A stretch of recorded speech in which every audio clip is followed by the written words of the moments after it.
Hi, I'm Dora, and I'm here to tell you about the Anchor app, which is a totally free place to do podcasts. I've been using Anchor for quite some time now, and I must say that I really totally enjoy using this app because it's so easy to maneuver through, and it also gives me that professional sound that I'm looking for. You can also use this service on your phone or your computer. They also have tools that will allow you to record and edit your podcast so that you also can get that professional sound that you might be looking for. Not only that, Anchor will also distribute the podcast for you, and it can be heard everywhere like Spotify and Apple Podcasts and many more. You can easily make money from your podcast with no minimum listenership. You can download the Anchor app or go to anchor.fm to get started. It's easy to use, so go ahead and download today so that you too can start your podcast. Hello, welcome to Life as It Is with Dora Middleton. I would like to start off by saying that today I would like to just talk about everything that's going on in the world today. And I'm going to basically start off with racism because that's a subject that no one ever wants to talk about. When you try to get on the subject of racism to try to get to the root of the problem, people, they freeze up. They don't want to talk about it. To some, they will tell you it doesn't exist. It's not as bad as people say that it is. But it is. It's just as bad as people say that it is. We're living in a world today where you have people thinking, or people feel as if they are the only ones that should be here. Everyone else should go back to where they came from, is what they're saying. Okay. You're always so quick to say, go back to where you came from. Are you going back to where you came from? Is my question to all of these people. They're always quick to say, people are disrespecting the flag. No one's disrespecting the flag. And my question is, okay, if kneeling is disrespecting the flag, then shouldn't you all feel the flag is being disrespected when you're tying it up and using it as a halter top or as a little mini skirt? Because I've seen it all done. I've seen it. Is it disrespectful then? Is it disrespectful when those same people not only have turned this into a piece of clothing to wear, sitting on the ground in it? Is it disrespectful then? So if you don't think it's disrespectful when people are wearing it around, making halters out of it in skirts,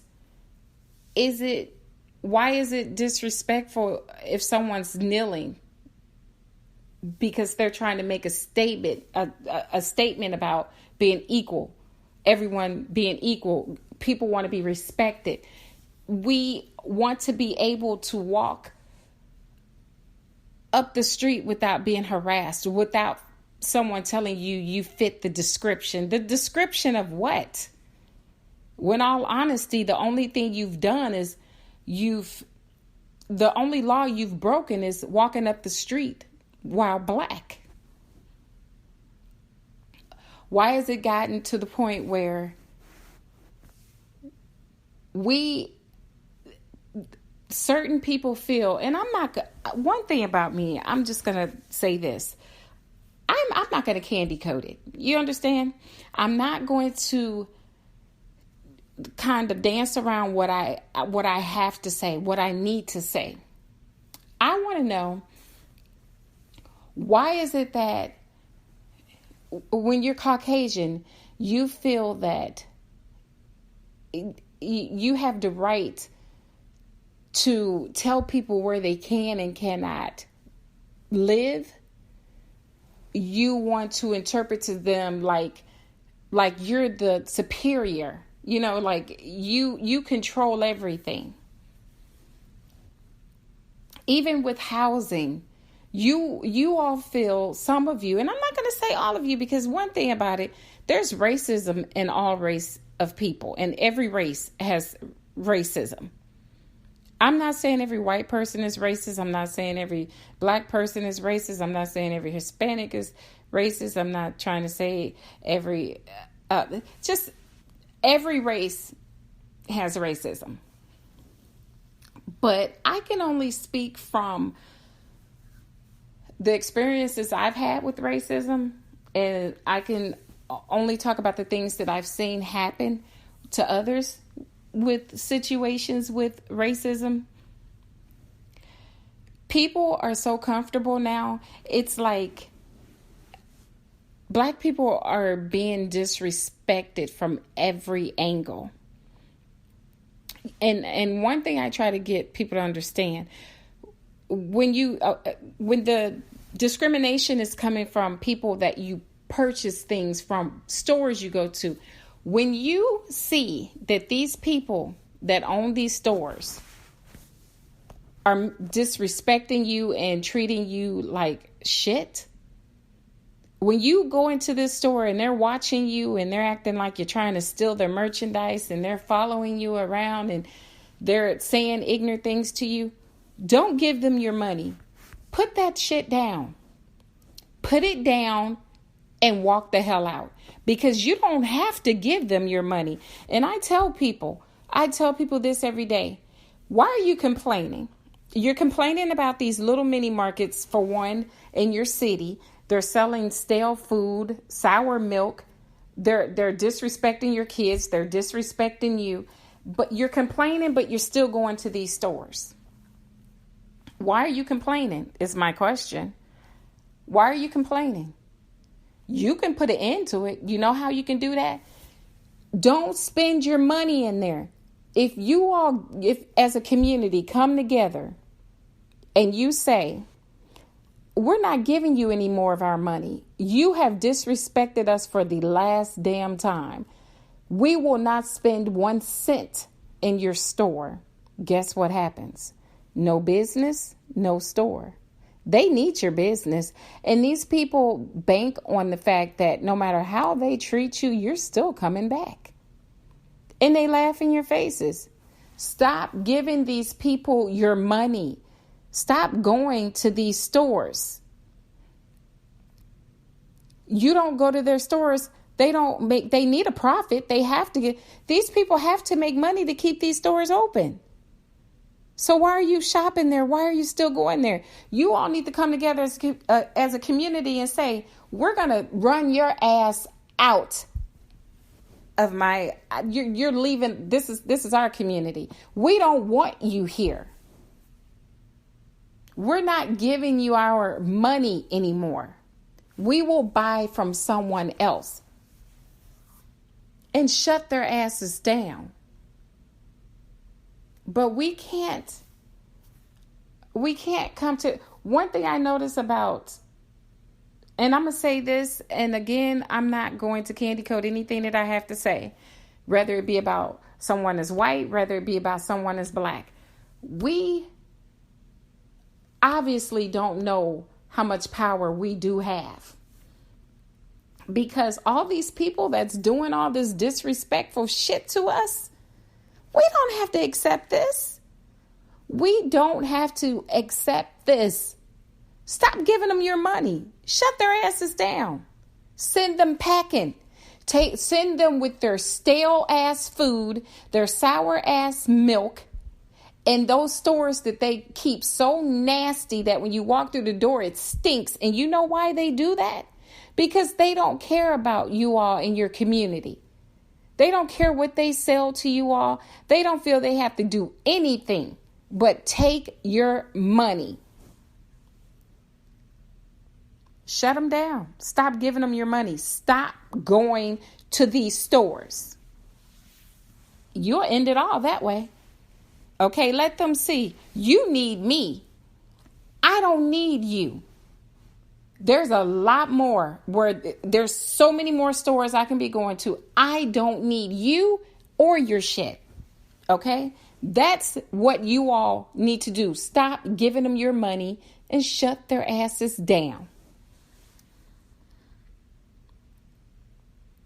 And then you go into bigger stores like your big grocery store chains or your Walmarts, and it seems like from all the videos that I've seen on social media, it's always Walmart where they are accusing people of stealing. People have their receipts. They haven't stolen anything.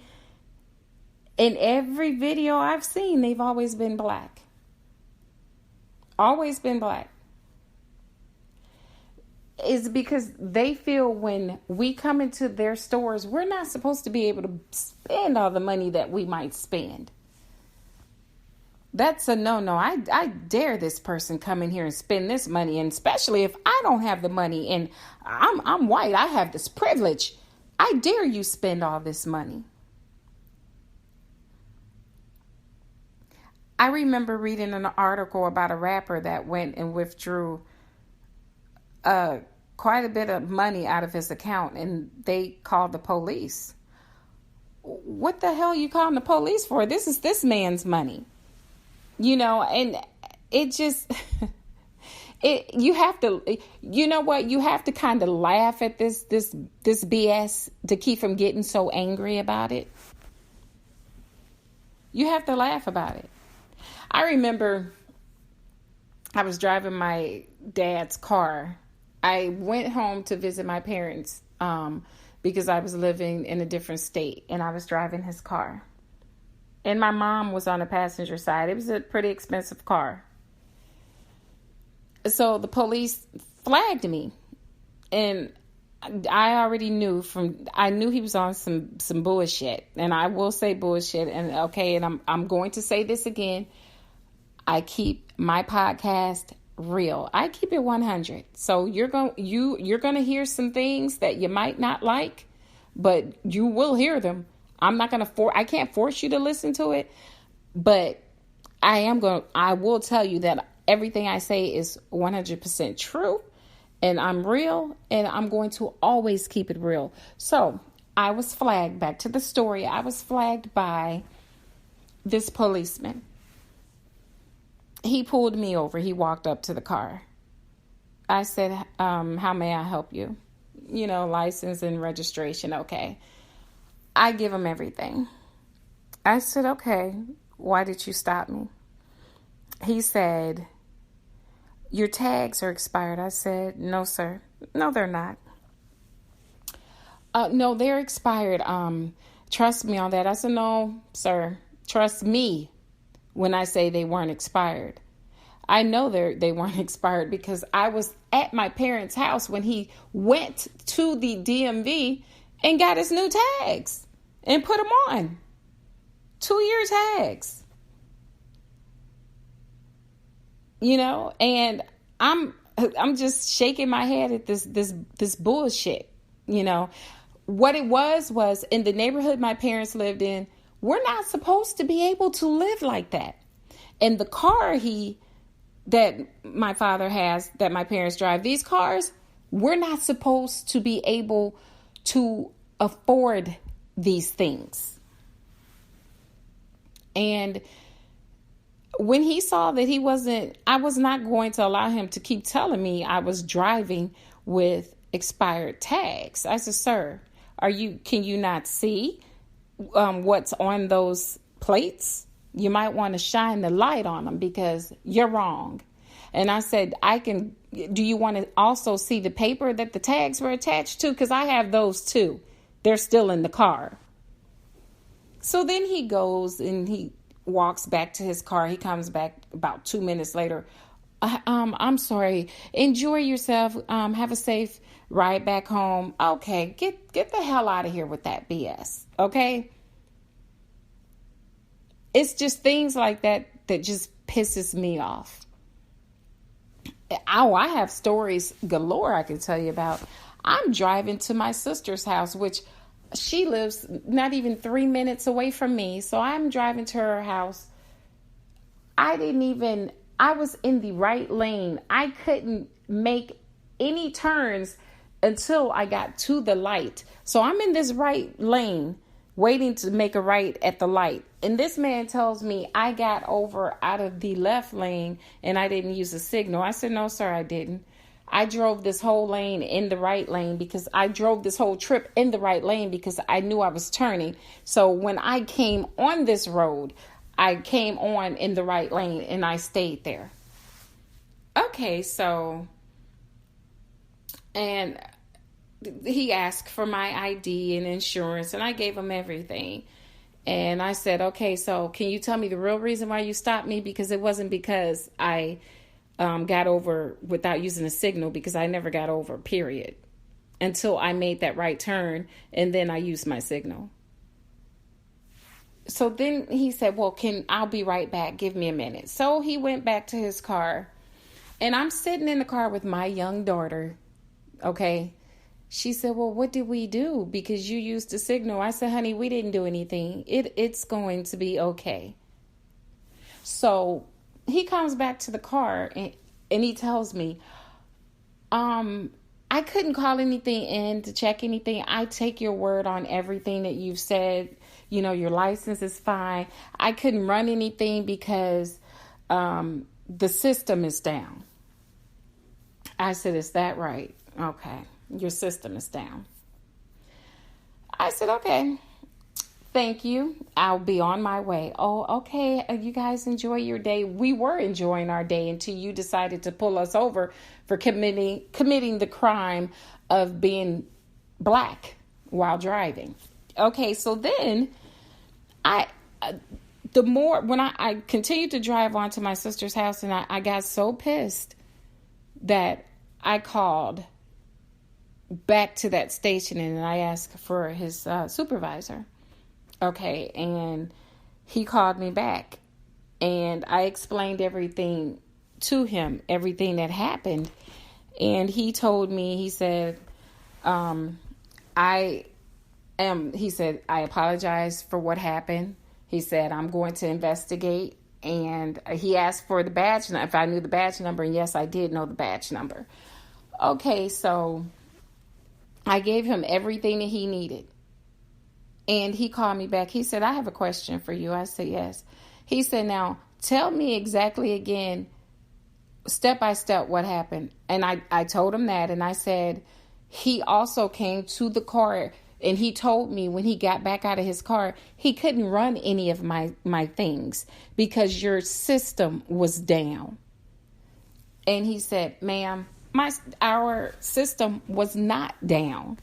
That was a lie. He lied.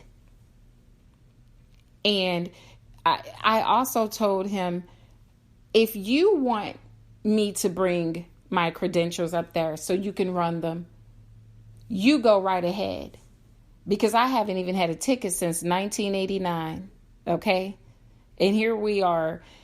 We were in 2018 at the time. And I haven't had a ticket, hadn't been pulled over except for that one time when I was driving my dad's car, and still didn't get a ticket then because he pulled me over just for being black in that type of car. But this situation, I don't break the law. I have never broken the law. You know, and I was honest with the cop. I said, he didn't check anything. I said, he claimed the system was down. He said, well, he lied to you, and I want to apologize. He said, but I'm going to contact him, and I'm going to see what the hell happened. He said, because I don't appreciate my officers doing what he just did. So he called me back, and he said, I want to start by apologizing to you again because I'm about to tell you something which you already knew. He said, the cop lied. He said, the system wasn't down. He told me he ran your information and everything came back fine. He said, you had already told me he didn't run it. He said, you were honest from the start. You told me that he didn't run your information, and he lied and told me he did. And he said, I trust you. You seem just about as honest as anyone can be. He said, I believe every word of what you're saying. I want you to come up here so that we can write a report on him. Because what happens the next time he pulls someone else over because he feels they shouldn't be driving and they're black, and it doesn't end well like it ended with you? He said, I have a lot of officers I work with, and I have to be honest when I say some of my officers are very racist. They are. He said, I'm not going to sit here and lie to you. They are. Some of them are racist. And he said, you need to come up here and make a complaint about what he did to you. And the reason why I told this story is because people want to make it seem like cops or policemen are perfect. They're not perfect. And I'm not going to sit here and say every police is bad, because they're not. But I will say this: they keep everything within themselves. When they see their partners or their co-workers committing these crimes, and when they're killing people in cold blood and they're lying and falsifying paperwork and doing this and that, when you allow that kind of shit to take place, you're just as guilty as they are. You're just as bad as they are. Because you're letting this slide, because you all feel you have this code that you have to go by, where you protect your fellow officer when he's doing wrong. When he's doing wrong, you protect him. When you know he's killed someone and he did it and didn't have a reason for doing it, and then he forged documentation, and you stand by him, and you stand and you look everybody in the eyes and you say, this is what happened. Those people are lying. That person had a weapon, or this person tried to charge the officer. All of this bullshit. Okay, when you stand for this, you stand for all of this to take place. You sit here and you agree with what they're doing, then you're just as damn guilty as they are. It's like, while we're living black right now, it's like there's bounties on our backs. Let's see how many blacks we can kill today. It's almost like the damn Hunger Games. Like we're being hunted down. And no one sees that this is a problem. No one wants to believe this is a problem. That's one thing I can't stand to hear, is when someone says, well, I don't think it's as bad as what they're saying. Why are they always complaining? It's always the race card. It's always the race card. Really? You don't see anything that's going on? How would you feel if it was your child being gunned down in that car? How would you feel if it was your child laying on the hot ass ground after being shot down like a damn animal? How would you feel? How would you feel if your kids in 2019, 2018, there was a situation, I'm going to tell you about another situation, okay, where there were little kids at a damn birthday party. And yes, I curse sometimes. I do. And when I get mad, yes. There were some children at a birthday party. And this really sickened me out. The little boy coughed. The water got in his mouth and he choked in the pool. In front of all of these people at this packed pool, in front of all of these babies, all of these children, you have a Caucasian woman runs over because the little black boy coughed because he was choking off the pool water. Everyone get out of the pool. He's spit in the pool. Get out of the pool. Like he's contagious. Like he was contagious. Oh my God. I really have to count backwards for this one. You know, it's like she wanted to bring back the old days where if your black foot went in that pool, they let all the water out and scrubbed it in order for the whites to be able to get back in that pool and not get the germs from this black person on them. I guess she was bringing that back that day in 2018. Are you serious? when the person that was there came and told me about that situation, I couldn't believe it. I could not believe it. This day and age, because the child choked off the water. You don't do that when you have grown-ups pissing in the water. Okay? But you are losing your mind because a child was choking off pool water, and you feel like it was something that was so disgusting to you that you wanted all the kids out of the pool. Unbelievable. Really unbelievable. We will be back after this quick break. Hello, everyone. Welcome back to Life as It Is with Dora Middleton. Before break, I was telling you about an incident with a little black child and a white woman at a public pool.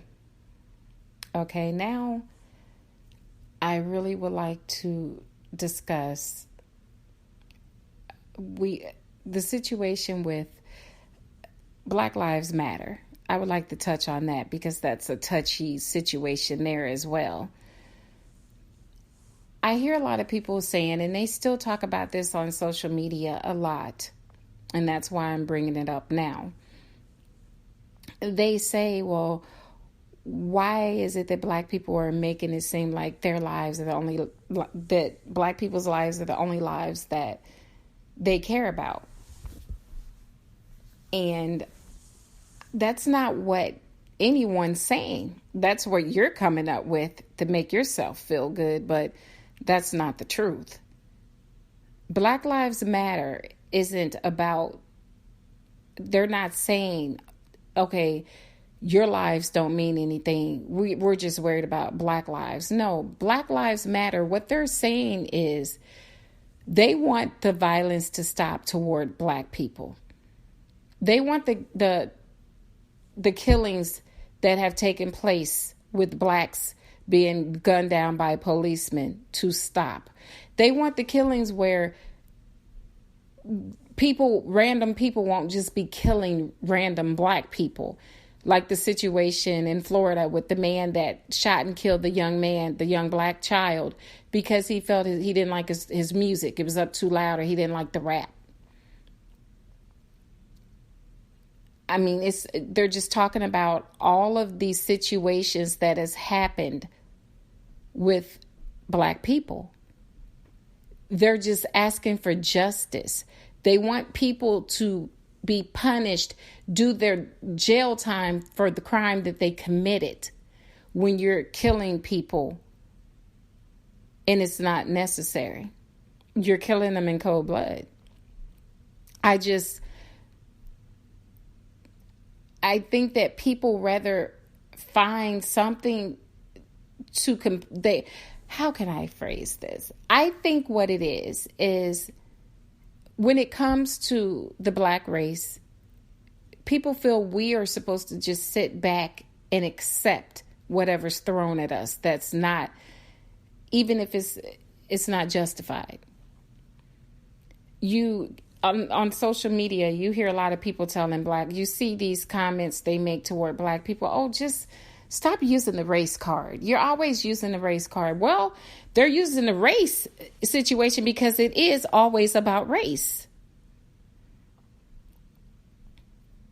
I have heard so many people talking about their white privilege. Hell, I've heard, like I stated, the white guy that said, it's about time I start using my white privilege because of the color of my skin, I can get anything that I want, and I haven't been utilizing that. And it's about time I start to utilize that to get everything that I want. And people say, there's no such thing as white privilege. Oh, like hell, it's not. Oh, yeah, it is. I've worked in big companies, really big companies. Okay?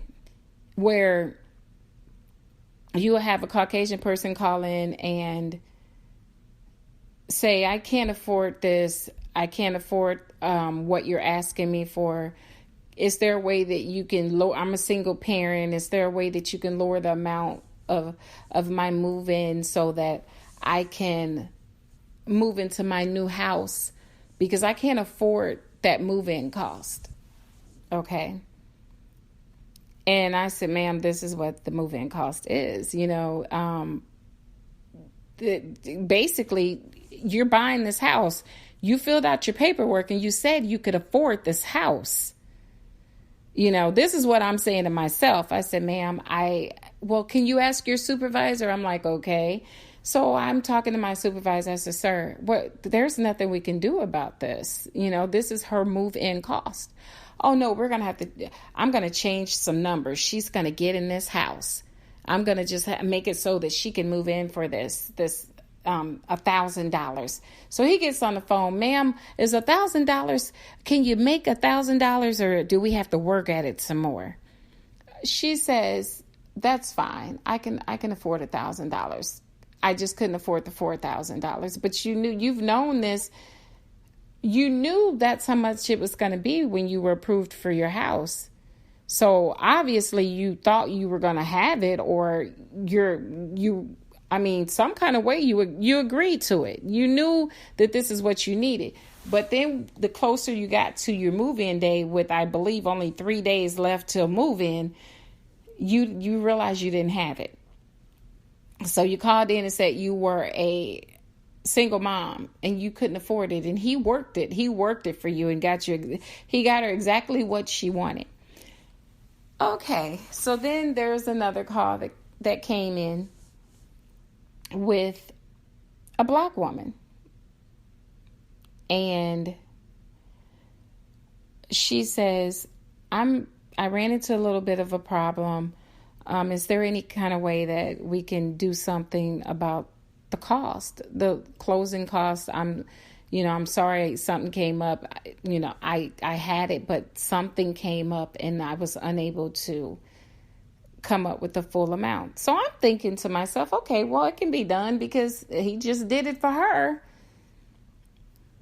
And what he told me is she shouldn't get a house that she can't afford. I said, oh, okay. I said, so you're saying you're not going to do anything, right? He said, no, we're not going to do anything. She's getting a house she can't afford. So I'm basically looking at I pulled out both files with him standing there. I said, no, actually, she can afford it. So obviously she just ran into a problem. On the other hand, the one that you worked with can't afford it at all. Do you understand that? Are you seeing what I'm seeing?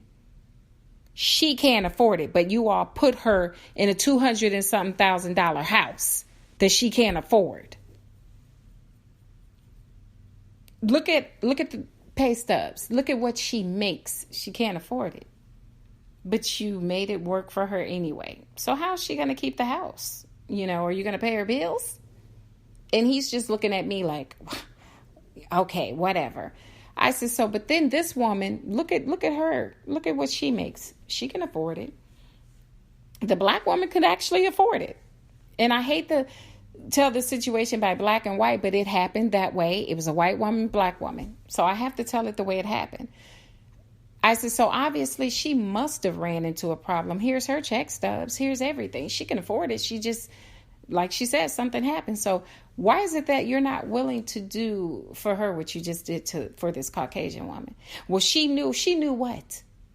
I said, actually, they both knew what their closing cost was going to be. So you should have your ass right here trying to figure out how you can help her the same way you did her. Do you think he did it? Huh. Yeah, don't hold your breath on that one. I have seen so many things that have taken place that was really racist that is unbelievable. I've had people tell me, I don't want you handling all my money. What race are you? I really can't tell by talking to you. You sound white, but What race are you? I said, I sound white. Oh, wow. Okay. I said, no, ma'am, I'm black. Black? Oh, no, I don't want anyone black handling my money. I said, well, that's fine, ma'am.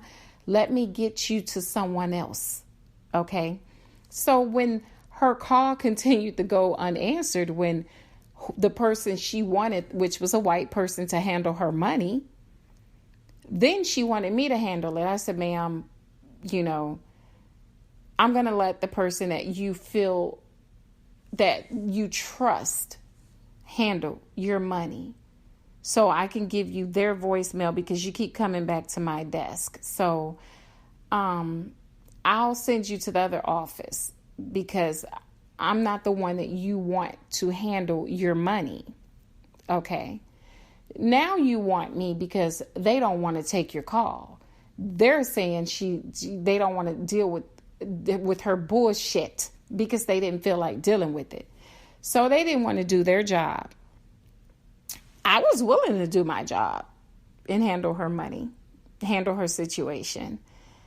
And she didn't want me to do it. So I was going to let the person handle it that she wanted to handle it. It wasn't me. So I stepped out of the equation. I turned it over to someone else in my department that could handle her situation since she didn't want me to do it. I wasn't going to argue about it.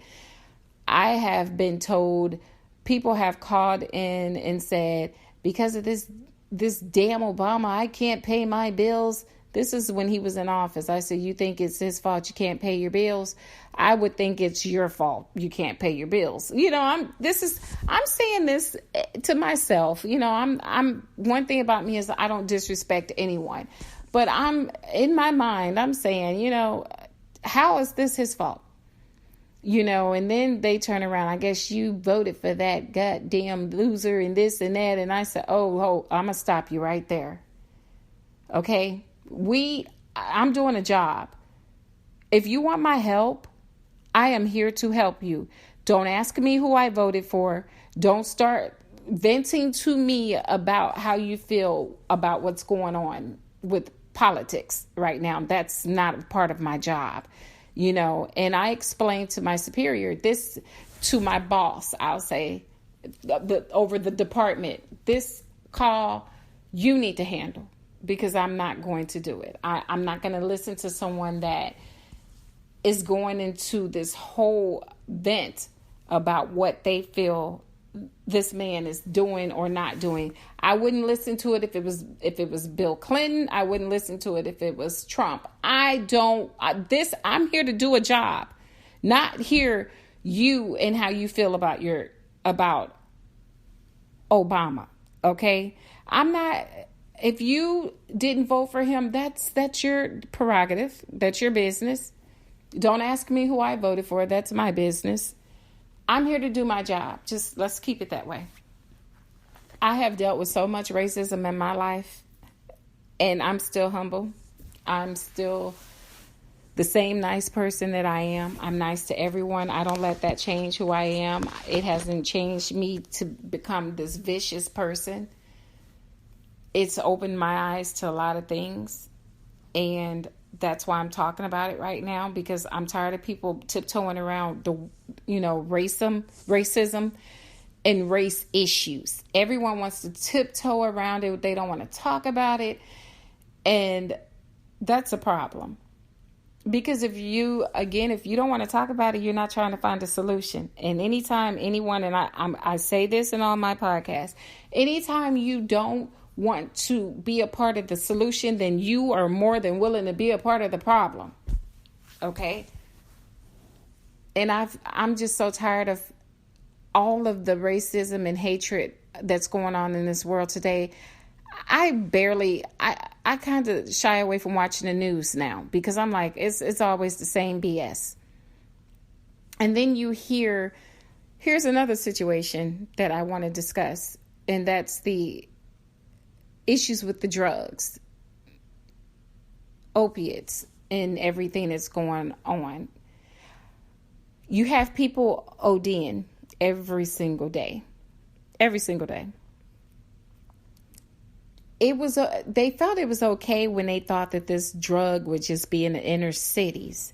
And now when it was happening in the predominantly black areas, it was, oh, they're just druggies and they're thugs and they're selling drugs, they're using drugs and they're ODing and this and that and all this.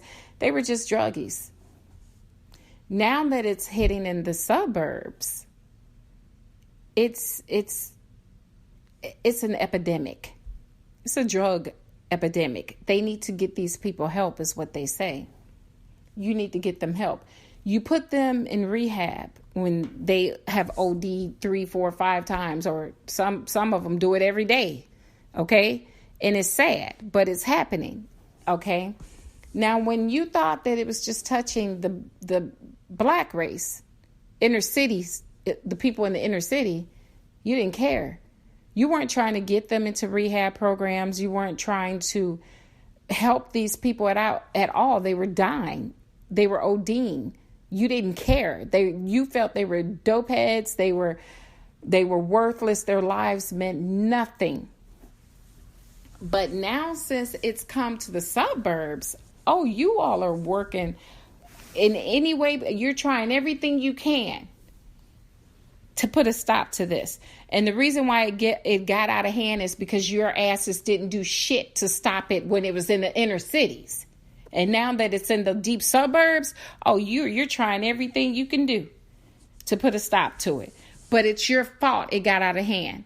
Had you all stepped in and done something about it when it was happening in the inner cities, then your precious suburbs would have been fine. But now it's so bad in the suburbs, and it's really bad because the parents of these children, they're feeding them the money. They're giving them the money and they're buying the drugs. They're helping these kids with the addictions that they have. You're giving them the money and they're buying all the heroin, all the whatever it is that they need, whatever they want to snort, whatever it is they want to use. Their parents are feeding their addiction. And it's getting out of hand. And they're doing it because they don't want their children to be mad at them. You're not here to be your children's friend. You're here to be your children's parent. So if your child is on drugs, you make sure you get this child in rehab. I don't care how many I hate yous you get or you're ruining my life. I don't care. I guess you can hate me and I guess I'm ruining your life because your ass is going to rehab and you're going to stay there until you're clean. I don't give a damn if it's 2 months, 2 years, 10 years. You're going to be in there. But that's not how these parents are. I have talked to parents that has a child that's addicted to drugs. And what these parents have told me, well, I don't want to alienate my child. I try to be my child's friend, and I hate to see my child angry. Okay, you hate to see your child angry, and you don't want to see your child angry. The question I've asked them, well, do you want to see your child dead? Do you want to see them putting your child in the dirt from ODing off drugs? And don't just look at me like you can't answer that question. What would you rather see? What would you rather happen? Have your child just scream out, I hate you, and you still sign them papers to put that child in rehab? Or you take the key to the vault that you're putting, that when they're putting your child in the ground because the child has OD'd off heroin? That seems like that should be an easy question to answer. You should be wanting to put your child in rehab. But the situation here is there's places for them to go dealing with rehab, but I'm going to tell you a story. And one thing, I talk to everybody. I can hold a conversation with anybody, anywhere. Okay. That's the type of person I am. So when I say, oh, I had a conversation with this person or that person, I did, because I can do that. I talk a lot. If you haven't noticed, I talk a lot. So I have met a lot of people in my lifetime. And I've talked to people, COs in jails. And these people have stated, well, when they send black kids in here, they try to get them time. They don't try to get them into rehab. They rather us send them up. They don't try to help them. But when white kids come through the system, the first thing they tell us is we don't want to ruin their record. They were found with this drug, but they have a drug habit. Put them in this rehab program, where they have a rehab program, from what I've heard, is very nice, but they don't put the black children in there. Their goal with them is to just send them up. They were caught with this drug, put them in jail. But when it comes to the white kids going through that system, they're not going to ruin their record. They put them through rehab. They don't even charge them with the drug they found on them. But it's not that easy for the black children. And when I'm talking to these people and I hear this, all I can do is shake my head like, what the hell is going on here? This is the world that we live. This is why I say the country's downfall. This is why I named my podcast today, A Country's Downfall. Because if we don't make some changes, this country it's going to be fucked. I mean, it's already there, damn near. It's just, it amazes me. I'm just so amazed at how where's all the hate coming from? What is the problem? I just want everyone needs to sit down and just ask each other, what is the problem? Why do you have so much hate in your heart? Where is it coming from? I know it's taught at home. I do. But there's some issues here. Someone's not working out their issues. People are just riding around full of hatred. Like I said, you're due to see a person on the street and you look in their eyes. You all have that eye contact somehow, and all you see is pure hate in their eyes. You have people randomly shooting and killing people driving just because they're black. There was a black woman that had a car accident, and she knocked on someone's door for them to call 911, and they shot and killed her. Are we at that point in time where you can't even you can't get help anymore without maybe losing your life? You have to tell your children how to drive while being black. That's a shame. It's a shame. You have to school your children on what not to do, how to act, how to hold your hands while being black. When white kids can drive all up and down the streets, hanging out of the window, and hey, anyone that don't like it, I tell you again, you don't have to listen. I'm telling you from experience of what I've seen. I live in the deep suburbs. Yes, I do. Predominantly all whites. That is where I live. I see everything, okay?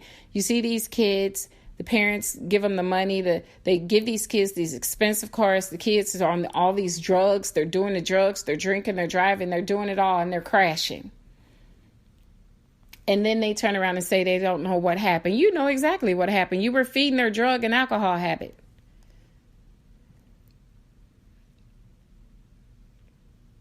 Stop acting like, and I tell people, stop acting like what's going on in the inner cities isn't happening in the suburbs. Oh, it's happening in the suburbs, but guess what? The suburbs is going to keep it quiet. They don't want anyone to know that it's happening. But I tell people, oh, honey, what's happening in the inner cities is happening in the suburbs, but they're just trying to hide it from everyone. They don't want to tarnish the name. They don't want to tarnish the suburbs. They don't want people to know, wow, this is happening in those suburbs. Are you serious? Because it costs a lot to live here.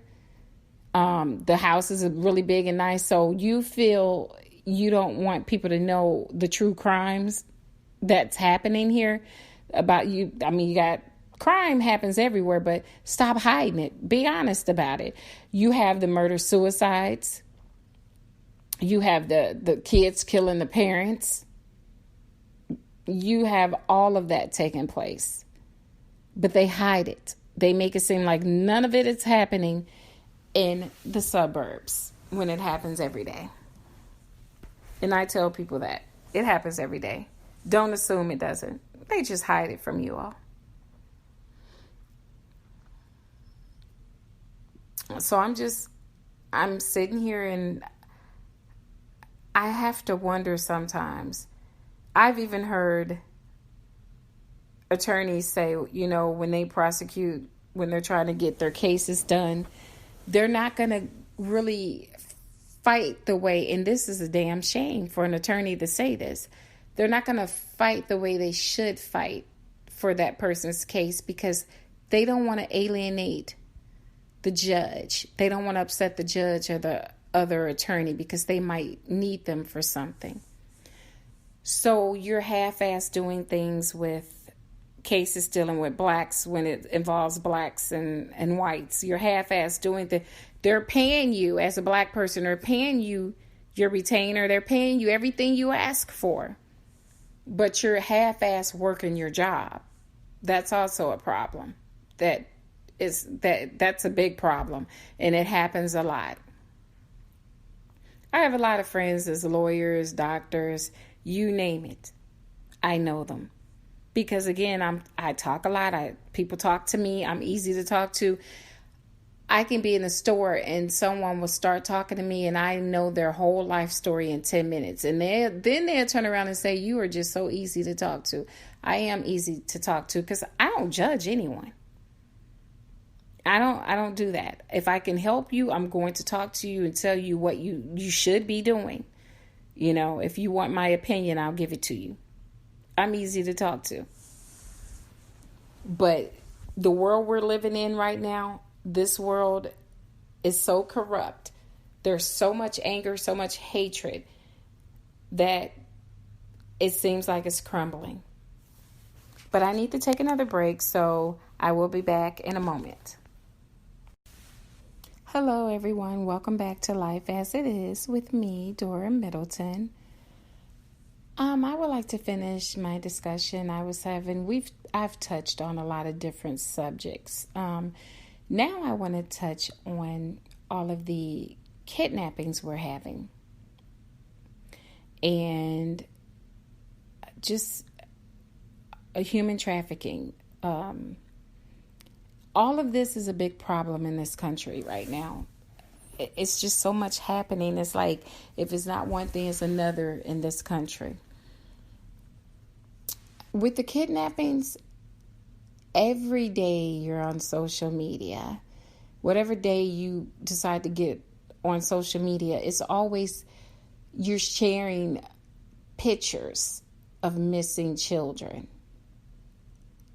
And you're sharing, and it's like, are they ever going to find these kids? But what I have noticed,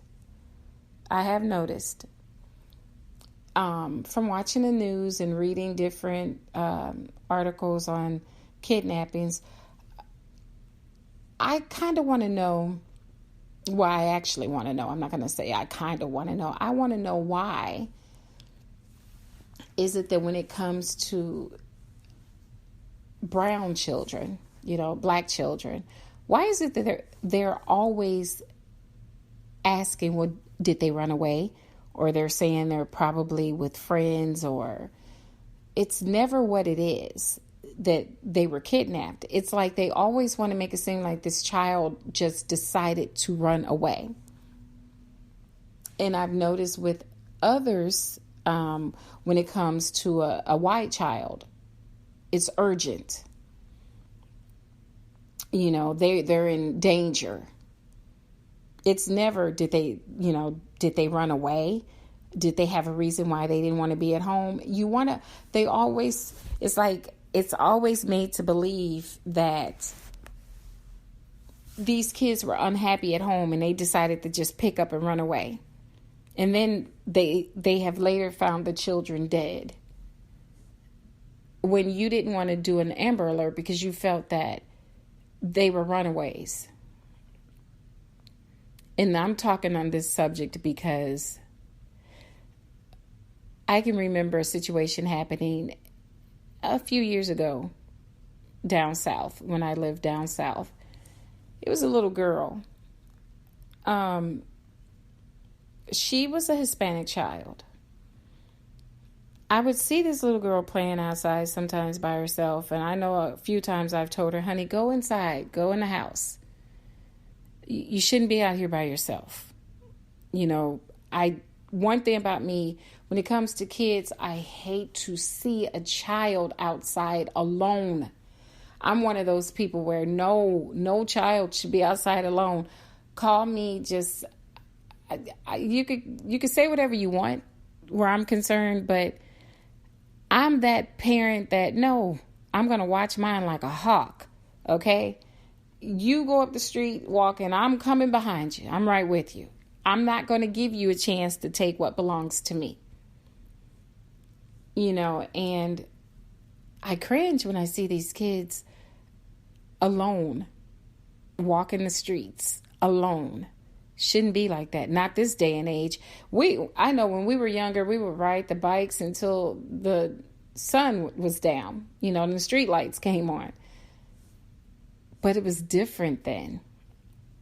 I'm not saying things didn't happen back then, but the things that's happening now, keep an eye on your kids, people. Don't just send your kids outside and not check on them. It's pedophiles out there. It's murderers out there. You don't want to just have your kids outside and not check on them and not watch them. That's the wrong thing to do. The wrong thing to do. And back to the little girl.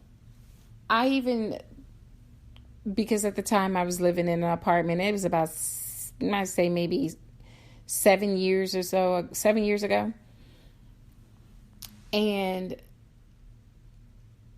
the little girl, as I stated, was always outside by herself. I called the leasing office and I told them, could you please talk to this child's mother?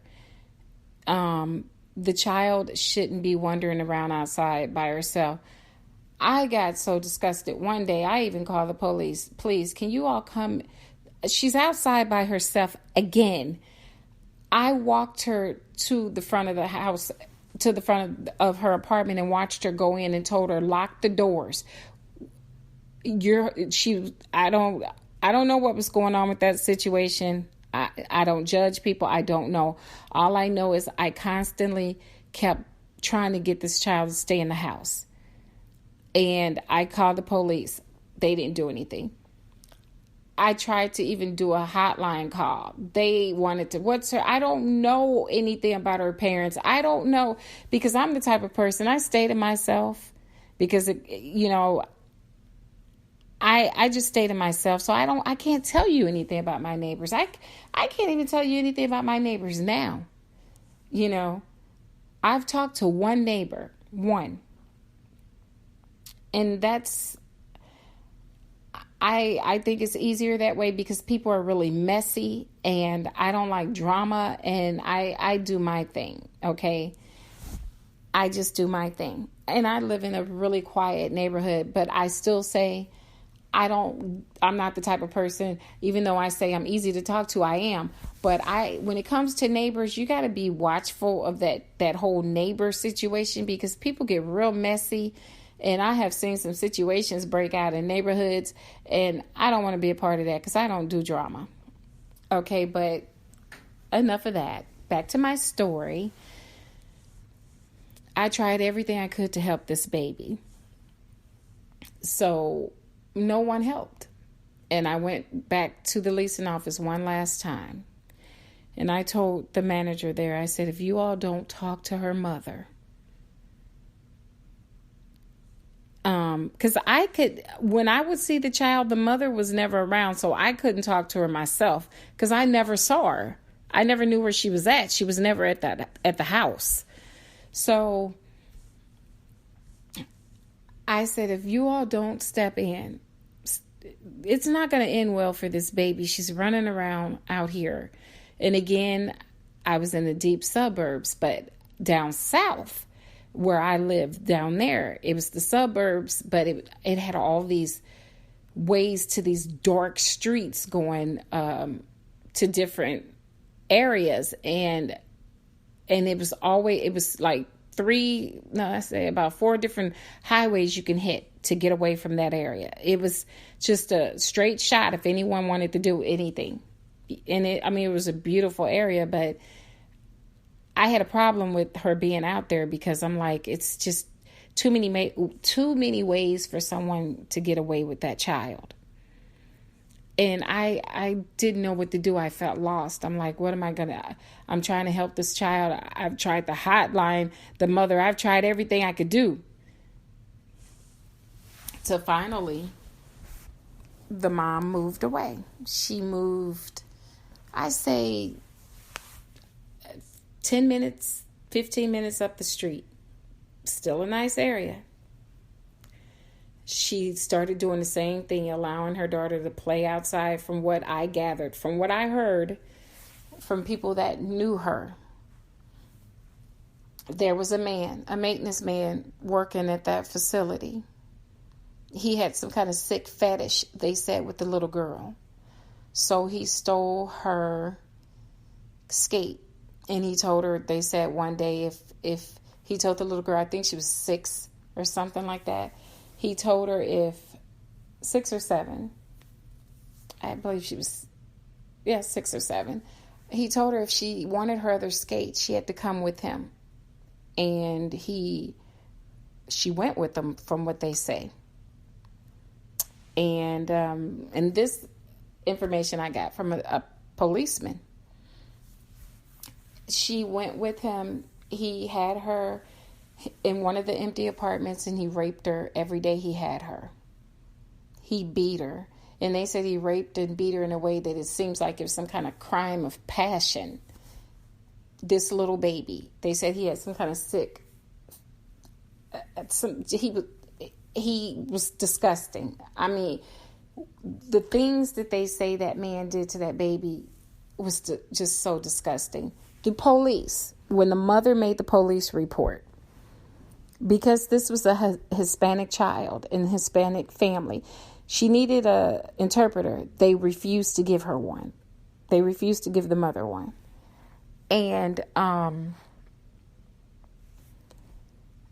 they didn't look for the child. The people in the complex were looking for the child. They were looking high and low. They were telling the policemen in that area we lived in, I'm going to say it again, it was predominantly white.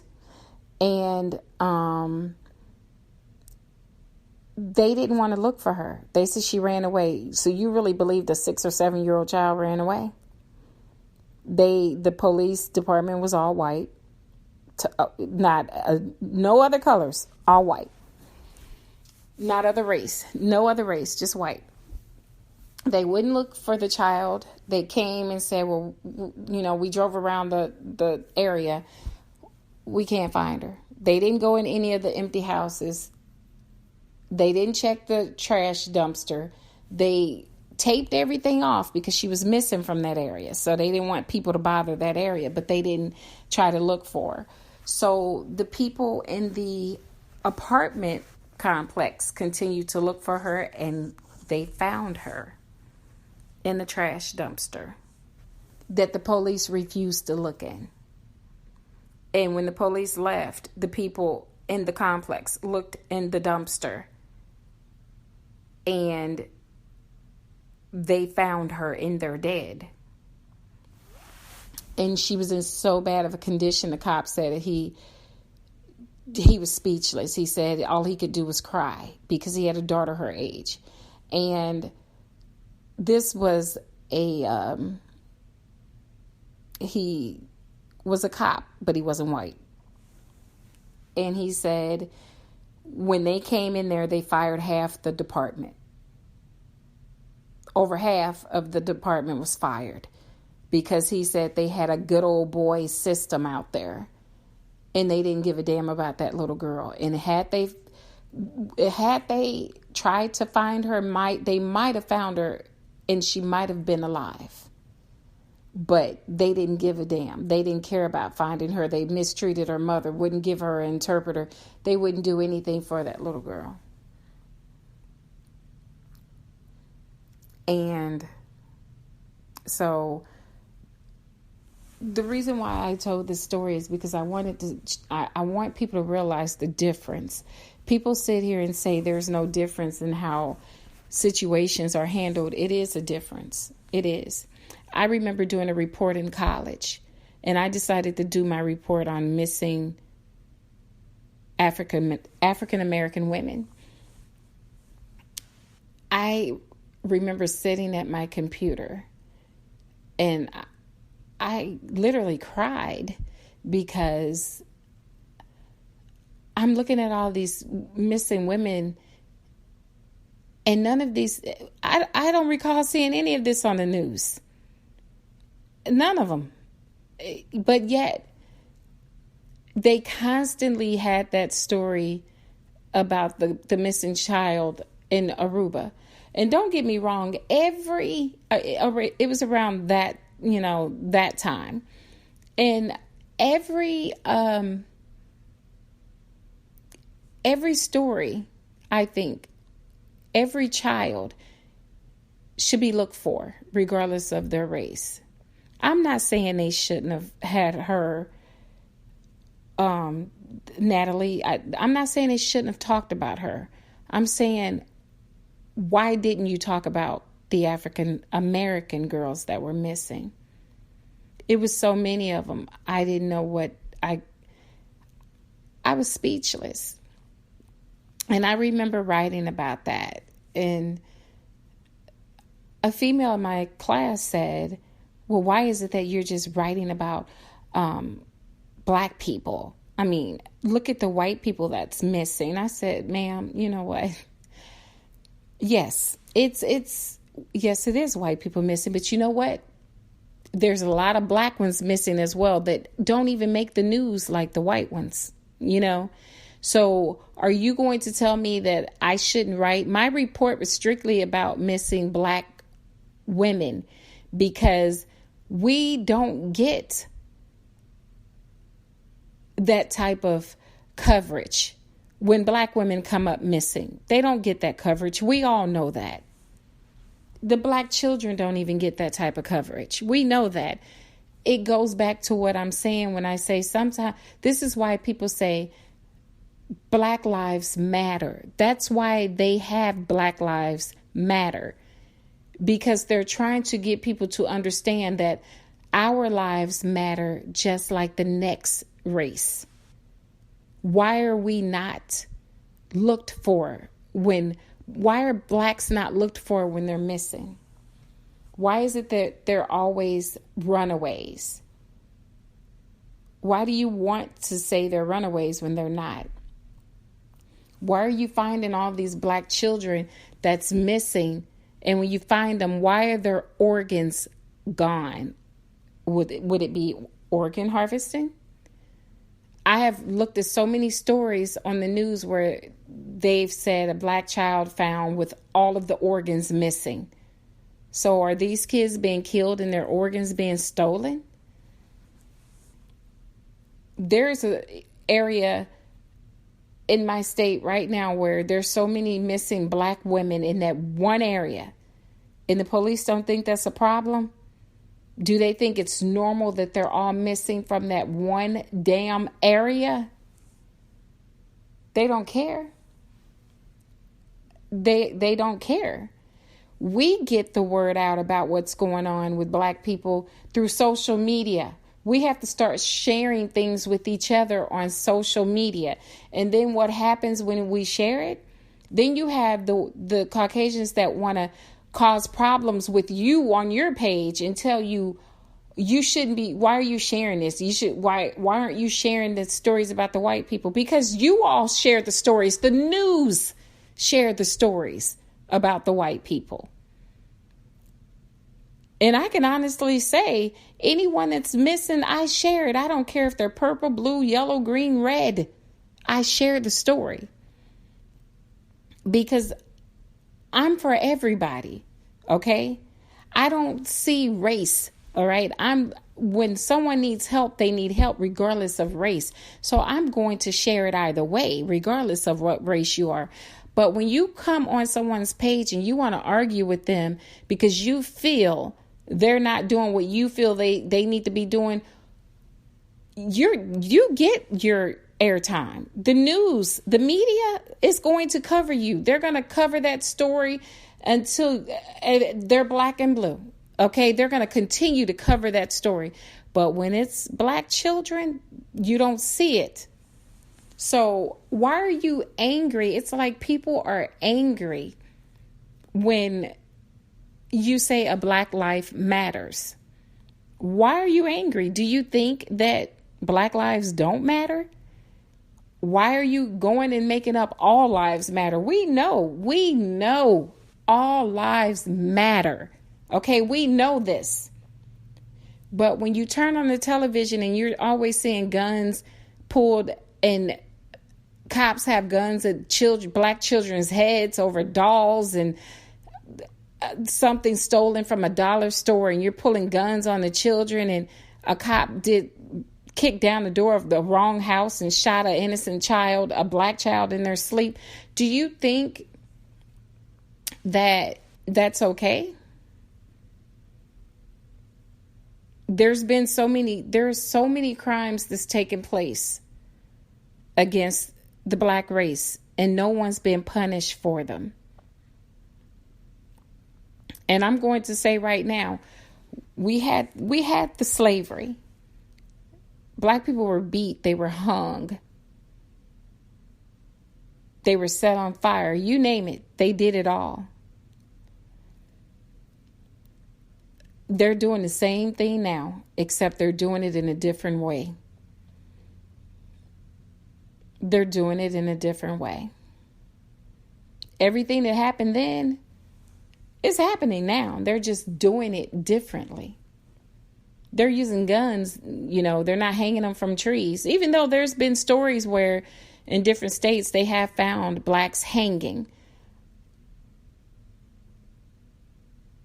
But everything that they're doing now, they're just doing it in a different way. Minus the cotton picking. You understand? They're still having the dogs basically trying to eat them alive in handcuffs, and you release your dog to attack someone in handcuffs. They're doing the same thing they did back then, except they're doing it differently now. It's just different methods. Same thing, just different methods. And everyone wants to be mad because we want to have a voice as blacks. We want to talk about how we feel. And everyone is always saying, they are always playing the race card. The race card. We're always playing the race card.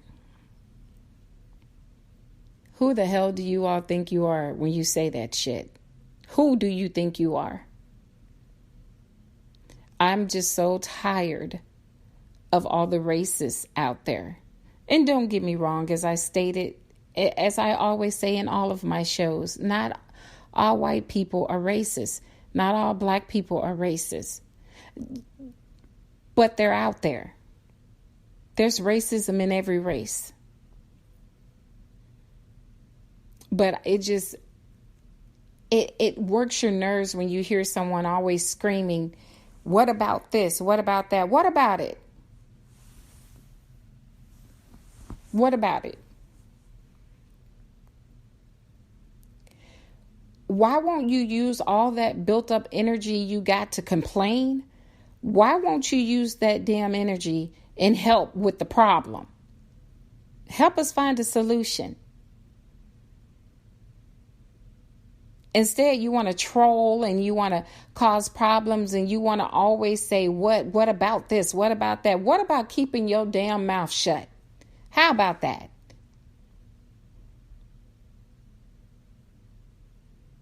Because you're not trying to get a solution.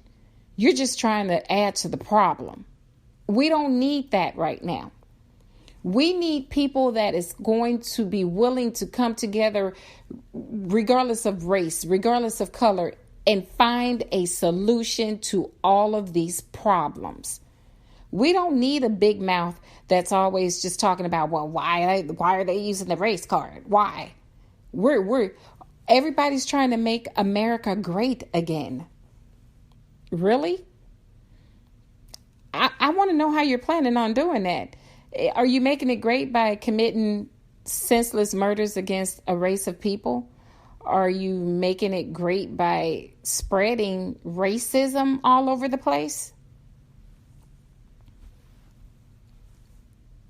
This world that we live in today is crumbling. Okay, it's crumbling, and it's crumbling fast. And until everyone opens their eyes and put all that racism bullshit behind them, we're not going to get anywhere. In a minute, you're going to have people fighting in the middle of the damn street. People are literally going to be killing each other. Not only because of race, but because of food and medicine. In a minute, because people can't afford food. People can't afford their medicine. People can't afford anything. Everything is just so screwed up right now in this country. It's going to be like Babylon in a moment. But people don't see that. You have the media only reporting what the media wants to report. The media they will tell you a certain, they tell you what they want to tell you. They report what they want to report. They don't report the whole story. Why is it that when something happens and it's white and black in the media, when it's a white person, they show all these beautiful pictures of this person with his family and with his children and his wife, but yet he killed his wife and his kids, but you're not going to put any bad picture up there. You're not even going to put the mug shot up there. You're just going to put the pictures of his family up there. And then when you see a black man being charged, you show mug shots and you want to go back to when he was 5 years old and he stole a Tootsie Roll. Where's the pictures of him and his family cuddling, playing around? Where's the good pictures? You find some of the worst pictures that you can to make him out to be some type of savage. And then you want to put the white guy on the front of the news like he was a saint. But yet your saint just went and killed his 2 children and his wife. Yes, the media needs to change what the hell they are doing too. They're part of the problem. They're a part of the problem. So it's so many people adding to the problem, but no one's adding to the solution. No one's trying to make things better. How about instead of you running around here saying, let's make America great again? How about we make the world safe again? How about we make the world peaceful again? How about we stop the violence, or at least try to stop some of the violence again?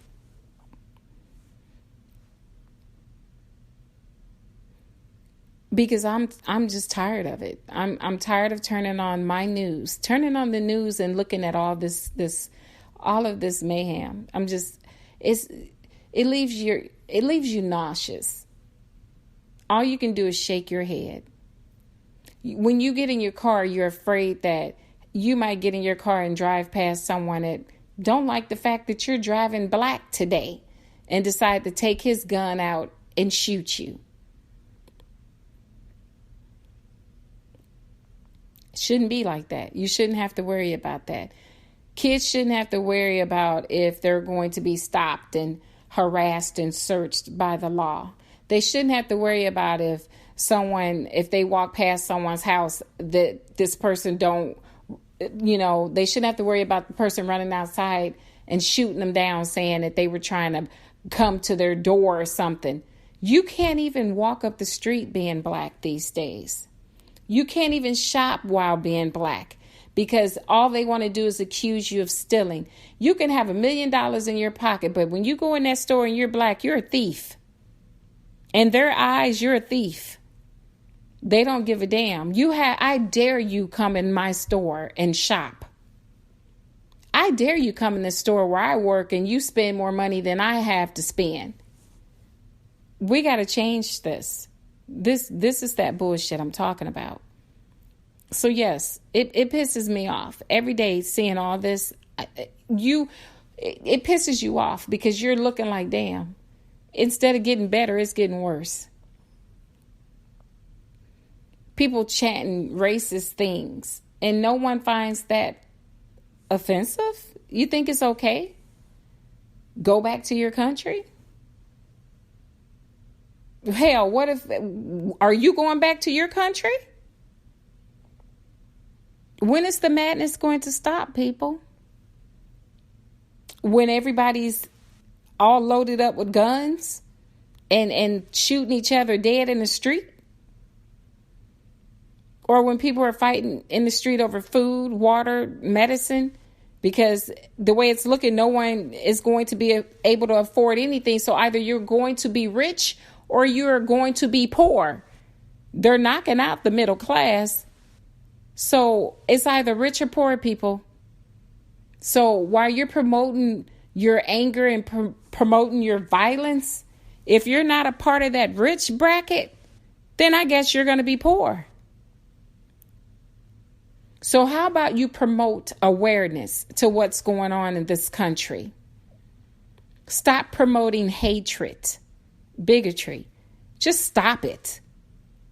Because I am tired of it. We are all tired of it. Okay?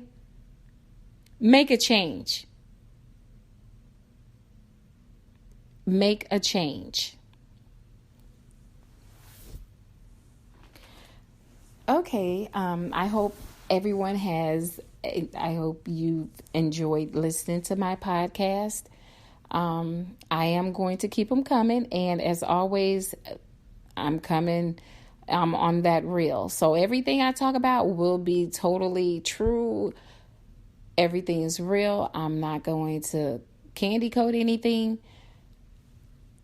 I'm using this as my way of voicing I'm giving myself the voice that I need to talk about everything that we need to talk about. Because when you try to talk about these matters on social media, then you get the people that wants to make America great again, turning in everyone's pages when you're just trying to talk about the things that's going wrong in the world. So I decided, you know what? I'm going to give my voice. I'm going to have my voice on my podcast. You're not going to stop me from from saying what I want to say. You don't have to listen. I'll tell anyone, you don't ever have to listen to any of my podcasts. But if you're someone that's true, you're someone that likes truth, you're someone that likes everything being told, you like a person being real, and you want to have a decent discussion without someone interrupting you because they don't want to hear the problems that's going on in the world, so they try to close your mouth, block your voice. I'm not going to allow anyone to do that to me. This is my podcast, and my voice will be heard. And I just hope that there's people out there that understand where I'm coming from and feel the same way that I feel, that we need to make a change in this world. We all need to sit down and talk about what's going on and try to figure out something that we can do to change it.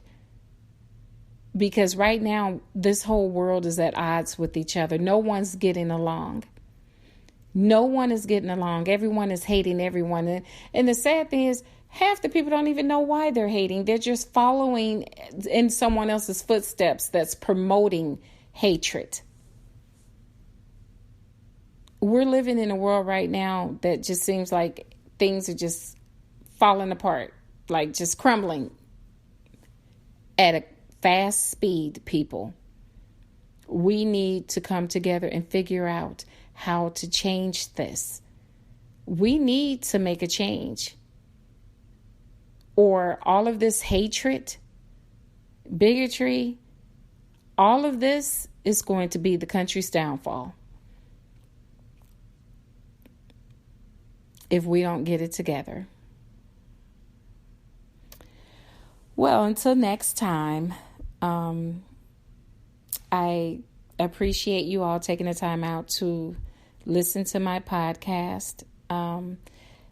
As always, I hope that you all decide that you want to make a change, because I've decided we need to make a change in this country, in this world, everywhere. There's fighting everywhere. Everyone is at odds. We have got to do something better. But until then, thanks for tuning in to Life as It Is with Dora Middleton. And until next time, I'll see you later. Or shall I say, I will talk to you later. Take care.